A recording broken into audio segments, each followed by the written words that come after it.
It's time to help make some decisions about the Purposeful Planner. These are decisions that more and more entrepreneurs are making all of the time, and you see even giant established companies making this decision.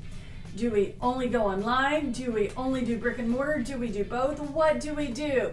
And you're here to help make that decision.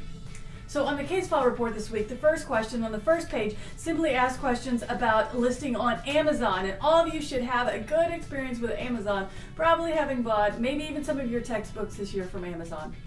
So the first question is, what are the upsides and downsides of listing on Amazon? Now, a clue here, Corie Clark already gave you some information about part of this, but the rest of it you'll have to decide on your own. Use any information from the case, use information from the videos this week, and any other research you want to do, and just your normal experience that you already have with Amazon.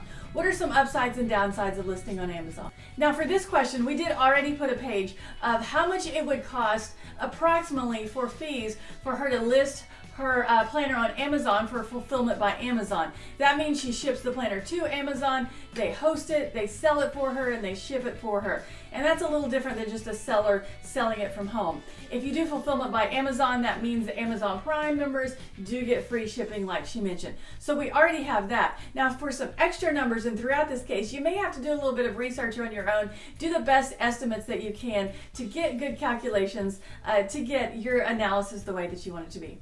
After you've looked at that, then make your decision. What do you think she should do? Should she list the planner on Amazon? Use your strategic analysis and say, hey, should she list this or should she continue focusing on just her website? And then kind of a vague and open-ended question for you here, how much should she focus on Amazon? This just means, should she shift all of her priority and all of her focus to Amazon? Should she just list it and not do any promotion for it? What should she do? And that's a decision that's up to you. The next question, what about the brick and mortar stores? Well, she's already listed the planner in a few brick and mortar stores. What should she do about selling wholesale to these different retail outlets? So the first thing, again, what are the upsides and downsides of her listing the planner? And again, we have some clues that she's already given you for this one. Now this next question, this is the fun one and it's a little tricky. It says, are there any untapped wholesale markets for her? Are there any brick and mortar stores that maybe she hasn't considered that's not oversaturated like she mentioned? We've left it wide open for you on this one. Now, we know stores like, say, Target, they already have planners. So, and Office Depot, they already have planners. So that's one that's pretty much probably already saturated at this point. But I want you to think, is there anywhere that people haven't gotten the planners in yet? Is there anywhere that she can take advantage of that maybe she hasn't thought of? That's a brainstorming exercise for you. I challenge you for that one. So for all these questions, use your experience, use the knowledge you gained from the videos, and of course do any research that you need to do to analyze this question that business owners are now answering all the time. Should we list on online only? Should we list in brick and mortar? Should we do Amazon?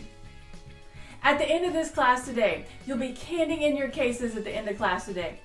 So you'll be turning in your folders and your bags and lanyards separately, and you'll be turning in your case reports stapled together separately in a stack at the front of the classroom to get credit for this case. And as always, we have a case instruction sheet. Go to it. Let's solve this case for the Purposeful Planner.